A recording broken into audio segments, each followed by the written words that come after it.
আমি মাঝে মাঝে বসে সুন্নত নামাজ পড়ি, এটা কি জায়েজ? মেয়েরা কি লেডিস গেঞ্জি পরে সালাত পড়তে পারবে? মুরগির চামড়ার মধ্যে যদি কোনো পালক থেকে যায়, এটা খাওয়া যায় যাবে কিনা? মাঝে মাঝে উজু করার পর মনে হয় আমার পাজামা নাপাক হয়ে গেছে, আমি পরে বুঝতে পারি সেটা আসলে হয়নি। এই চিন্তা থেকে কিভাবে বিরত থাকা যায়? মাঝে নোংরা জায়গায় বসে তারপর শরীরে বসলে আমাদের উজু বা গোসল করতে হবে কিনা? বিয়ে ঠিক হয়েছে, এখন এই মেয়ের সাথে কথা বলতে পারবো? একাকী নামাজ পড়ার সময় কেরাত পড়ার বিধান কি? ঠোঁট না নেড়ে কেরাত পড়লে কি সালাত আদায় হবে? তাহাজ্জুদ নামাজের সময় কেরাত ভুল হলে নাকি পাগল হয়ে যায়, এটা অনেকের মুখে শুনি, এই জন্য অনেকেই পড়ে না। এ সম্পর্কে জানতে চাই। ডাক্তার দিয়ে কি সুন্নাতে খাতনা করানো যাবে? তারা তো খাতনা করানোর সময় কালিমা পড়িয়ে খাতনা করান না। প্রশ্নোত্তরের আলোকিত ভবনে আমরা প্রবেশ করি। মাইমুন আক্তার আপনি লিখেছেন, মুরগির চামড়ার মধ্যে যদি কোনো পালক থেকে যায়, এটা খাওয়া যায় যাবে কিনা? অসুবিধা নেই, হালকা পাতা যদি থেকে যায় এটি খেলে গুনাহ হবে না। সুমাইয়া জান্নাত আপনি লিখেছেন, মাছি নোংরা জায়গায় বসে তারপর শরীরে বসলে আমাদের উজু বা গোসল করতে হবে কিনা? না,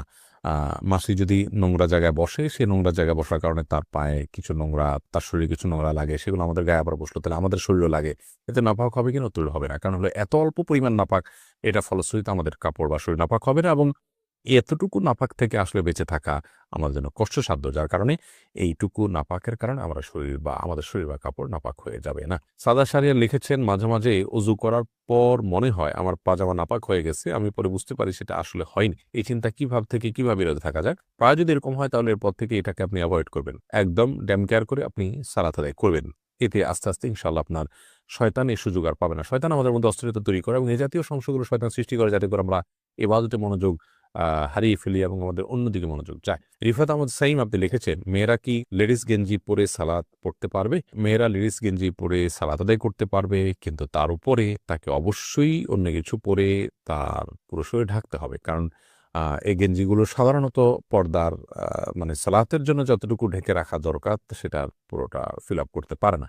সালাতে একজন নারী তার মুখমণ্ডল এবং দুই হাতের কবজি ছাড়া আর পুরো শরীরকে তিনি ঢেকে রাখবেন, এমনকি চুলগুলো ঢেকে রাখবেন। বিধায় ভেতরে কোন ড্রেস পরছেন এটা ইস্যু না, ইস্যু হলো তা যদি এমন কিছু পরেন ভেতরে যে এটাতে পুরো শরীর ঢাকা হয় না, তাহলে সেক্ষেত্রে পুরো শরীর ঢাকার জন্য বড় ওড়না আজকাল পাওয়া যায়, নামাজের ওড়না অথবা বড় কোনো কাপড়, চাদর ইত্যাদি দিয়ে তিনি নিজের শরীরকে ঢেকে সালাত আদায় করবেন। ইয়াসির আরাফাত আপনি লিখেছেন, ডাক্তার দিয়ে কি সুন্নাতে খাতনা করানো যাবে? তারা তো খাতনা করানোর সময় কালিমা পড়িয়ে খাতনা করান না। খাতনা করানোর সময় কালিমা পড়াতে হবে এমন কোনো কথা নেই তো। খাতনা করানোর সময় আপনার নরমাল প্রসেসে খাতনা করিয়ে ফেলবেন বিসমিল্লাহ বলে, বাস শেষ, যথেষ্ট।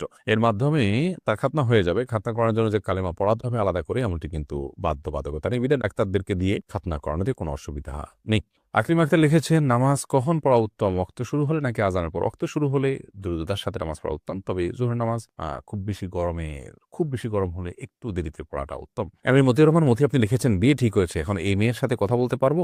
না, ঠিক হয়েছে আপনি তখন কথা বলতে পারবেন না। বিয়ের আগদ হয়ে গেছে, প্রস্তাব সম্মতি হয়েছে দুজন সাক্ষীর সামনে, তারপর আপনি কথা বলতে পারবেন। ঠিক হয়েছে এর মানে হলো জাস্ট মুখোমুখি ঠিক হয়েছে, আগদ এখনো হয়নি। এরকম অবস্থাতে একান্ত প্রয়োজনে কোনো বিষয় একজন আরেকজনকে কোনো গুরুত্বপূর্ণ বিষয় জানতে চাইছেন, কিংবা হয়তো কারোর জন্য কেউ কিছু কেনাকাটা করবেন, মাপ জানতে চাচ্ছেন, এগুলো যদি হয় তাহলে টেক্সট মেসেজের মাধ্যমে ফেতনামুক্তভাবে করতে পারেন। কিন্তু এখনো যেহেতু আগদ হয়নি, অতএব আপনারা স্বামী স্ত্রী নন, বিধায় স্বামী স্ত্রী সুলভ আলাপ সালাপ, খোশ গল্প, প্রয়োজন ছাড়া আলাপচারিতা, কথাবার্তা, সেগুলো কিন্তু বলা জায়েজ হবে না। এরপরে এমডি আলামিন লিখেছেন, জুমার খুতবা ছুটে গেলে শুধু জুমার নামাজ পড়লে কি জুমা আদায় হবে? জুমার খুতবা যদি ছুটে যায় তাহলে সেক্ষেত্রে শুধু জুমার নামাজ যদি পড়েন তাতেও আপনার জুমা আদায় হয়ে যাবে, অর্থাৎ ওয়াক্তের জুমা আদায় করেছেন এই সপ্তাহে, সেটি বলা যাবে। কিন্তু এমনটি নিয়মিত হওয়া সন্দেহাতীতভাবে গর্হিত কাজ, কারণ জুমার খুতবা শোনাটাও কিন্তু ওয়াজিব, বিদেশে ওয়াজিবটা ছুটে যাচ্ছে, আপনার ত্রুটিপূর্ণ হচ্ছে। এমনি রফিকুল ইসলাম আপনি লিখেছেন, একাকী নামাজ পড়ার সময় কেরাত পড়ার বিধান কি? ঠোঁট না নেড়ে কেরাত পড়লে কি সালাত আদায় হবে? না, সালাত আদায় হবে না, আপনাকে ঠোঁট নাড়তে হবে। ঠোঁট যদি আপনি না নাড়েন তাহলে সেক্ষেত্রে সালাত আদায়ের জন্য যে কেরাত পাঠের আবশ্যকীয়তা সেটা আদায় হবে না। মনে মনে পড়লেন, সেটাকে তেলাওয়াত বলা হবে না, কেরাত আপনাকে পড়তে হবে। নবী করিম সাল্লাল্লাহু আলাইহি ওয়াসাল্লাম বলেছেন, লা সালাতা লিমান লাম ইয়াকরা বিফাতিহাতিল কিতাব, যে ব্যক্তি সূরা ফাতিহা পাঠ করেনি তার সালাত হবে না। তাহলে এখানে পাঠ করতে বলেছেন তিনি। আপনি যদি মুখ না নাড়েন, ঠোঁট না নাড়েন, জিহ্বা না নাড়েন, তাহলে তো পাঠ হলো না, সেটা কল্পনা হলো, এটা জল্পনা হলো, সেটা স্মৃতিতে আপনি স্মরণ করলেন, স্মরণ হলো। তো স্মরণ করতে তো বলা হয়নি, বলা হয়েছে পাঠ করতে। অতএব আপনি ছোট না নামলে নামাজ হবে না। এম সালমা রেখেছেন, পিরিয়ড চলাকালীন সময় ঘর থেকে বের হওয়ার সময় আয়াতুল কুরসি পাঠ করা যাবে কিনা? পিরিয়ড চলাকালীন সময় কোরআন কারীম তেলাওয়াত করবেন না, এটাই জমহুর আমাদের মত, তবে অনেক ওলামা কেরাম এটাকে জায়েজ বলেছেন। এসবি শান্তা ইসলাম লিখেছেন, আমার হাজবেন্ড প্রচুর ধূমপান করে, অনেক চেষ্টা করে তাকে ধূমপান করা থেকে ফেরাতে পারছি না, এখন আমার করণীয় কি? ইসলামে ধূমপান সম্পর্কে কি বলে? ইসলামে ধূমপান করা অবশ্যই নিষিদ্ধ কাজ। আল্লাহ বলেছেন ওয়ালা তুলকু বিআইদিকুম তাহলুকা, যেটাকে তোমরা মানে ধ্বংসের দিকে ঠেলে দিও না। যেটি ক্ষতিকর হবে আপনার জন্য, আপনি জানেন আপনাকে আস্তে, আস্তে মৃত্যুর দিকে নিয়ে যাবে, নানা রকম রোগ বালাইয়ের মধ্যে ফেলবে এবং সেটা বাহ্যিক কোনো উপকারিতা নেই, অল্পকারিতাই বেশি। তো সেক্ষেত্রে সেটি নিষিদ্ধ, নাজায়েজ, গুনাহের কথা। বিধায় আপনার স্বামীকে আপনি বোঝানোর চেষ্টা করবেন, আল্লাহর ভয় দেখাবেন এবং অন্যদেরকে দিয়ে বোঝাবেন, তার জন্য আল্লাহর কাছে দোয়া করবেন, বিভিন্ন উদ্যোগ আপনি গ্রহণ করবেন। আবির হাসান আপনি লিখেছেন, কর্মব্যস্ততার কারণে অনেক সময় ওয়াক্ত মতো নামাজ পড়া সম্ভব হয় না, কিন্তু প্রতিদিন পরে কাজা আদায় করে নিয়ে ঠিক গুনাহ হবে? অবশ্যই গুনাহ হবে। নিয়মিত আপনি যদি এটা করেন তাহলে সেটা এক ধরনের অপরাধ। আপনি সালাতকে সমত আদায় করছেন। আল্লাহ বলেছেন, ইন্নাস সালাতা কানাত আলাল মুমিনিনা কিতাবাম মাওকুতা, নিশ্চয়ই সালাত ঈমানদারদের জন্য নির্দিষ্ট সময়ে পড়াটা এটা আল্লাহ তাআলার পক্ষ থেকে অবধারিত ফরজ করা হয়েছে। বিধায় সেই ফরজটাকে অবলীলায় প্রতিদিন আপনি লঙ্ঘন করে যাবেন তথাকথিত ব্যস্ততায়, এই ব্যস্ততা আপনার জন্য জায়েজ নয়। আপনার ঈমান ধ্বংস হয়ে, তাকওয়া ধ্বংস হয়ে, আখিরাত এবং জান্নাত ধ্বংস হয়ে যদি এই দুনিয়ার অনেক কিছু অর্জন হয়, সেই অর্জনটা আপনার কাছে তুচ্ছ, সেটা আপনি গ্রহণ করার কথা নয়। আপনাকে যদি নিঃশ্বাস আটকে রেখে কাজ করতে বলা হয় এবং তার বিনিময়ে আপনাকে অনেক টাকা অফার করে, আপনি নিবেন না। কারণ জানে না থাকলে, জীবনে না থাকলে, বেঁচেই না থাকা গেলে এই টাকা দিয়ে আমি কি করব? ঠিক একইভাবে নামাজে যদি পড়তে না পারি, আমার আখিরাত পুরোপুরি ধ্বংস হয়ে যায়, তাহলে সেক্ষেত্রে এই ব্যস্ততার কি মানে থাকতে পারে? আপনি আপনার পেশা, আপনার অবস্থান পরিবর্তন করে হলেও ওয়াক্ত মতো সালাত আদায় করতে হবে। মাঝে মধ্যে এরকম কি হতে পারে, সে ভিন্ন কথা। মনি তানি আপনি লিখেছেন, অনেকের ধারণা মেয়েরা বাবার বাড়ির সম্পত্তি আনলে ভালো হয় না, ইসলাম আইন কি বলে? না, এটা মন গড়া কথা। বাবার বাড়ির সম্পত্তি বুঝে নিবেন, এই নেওয়াটাই বরং ভালো। আপনার ভাইরা যাতে গুনাহে লিপ্ত না হয় বন্ধুর হক মেরে, সেজন্য আপনি নিজেরটা বুঝে নিবেন, প্রয়োজনে প্রেশার ক্রিয়েট করে হলেও আপনার হক আপনি বুঝে নিবেন। আর যদি তারা দুর্বল থাকে, অভাবী থাকে, তাদেরকে ছাড় দিয়ে আসতে, সেটা ভিন্ন বিষয়। বাবার বাড়ি মেয়েরা নিলে তাদের অকল্যাণ হয়, এটি মোর কথা সুলভ কথা, কুসংস্কার, এটি কোনো ভিত্তি নেই। আয়েশা সিদ্দিক আপনি লিখেছেন, তাহাজ্জুদ নামাজের সময় কেরাত ভুল হলে নাকি পাগল হয়ে যায়। এটা অনেকের মুখে শুনি, এই জন্য অনেকেই পড়ে না, এ সম্পর্কে জানতে চাই। না, এটা একেবারেই কুসংস্কারচ্ছন্ন কথা, একদমই ভিত্তিহীন কথা, কোনো ভিত্তি নেই কথা। কেরাতে ভুল হলে কোনো অসুবিধা নেই, কোনো গুনাহ হবে না, পাগল হওয়ার তো প্রশ্নই ওঠে না।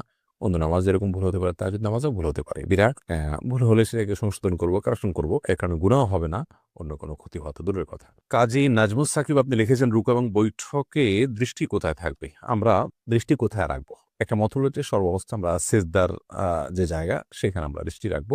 আর বৈঠকে আমরা আমাদের কোলের দিকে দৃষ্টি রাখবো, এটি একটি মত। রুকুতে অনেকে বলেছেন যে দুই পায়ের যে মধ্যবর্তী জায়গা, এখানে আমাদের নজর থাকবে। তো খোলাসা কথা হলো, বেশিরভাগ ক্ষেত্রেই সালাতে আমাদের নজর থাকবে হলো সেজদার দিকে এবং সর্বাবস্থায় সেজদা যে এরিয়া, এর মধ্যে এটুকুর মধ্যে আমাদের নজরকে আমরা সীমাবদ্ধ রাখবো। বাকি যখন আমরা বসবো, তখন সচরাচর সেজদার দিকে তাকাতে হলে তো আমাদের চোখ উঠাতে হয়, আরেক দিকে তাকাতে হয়।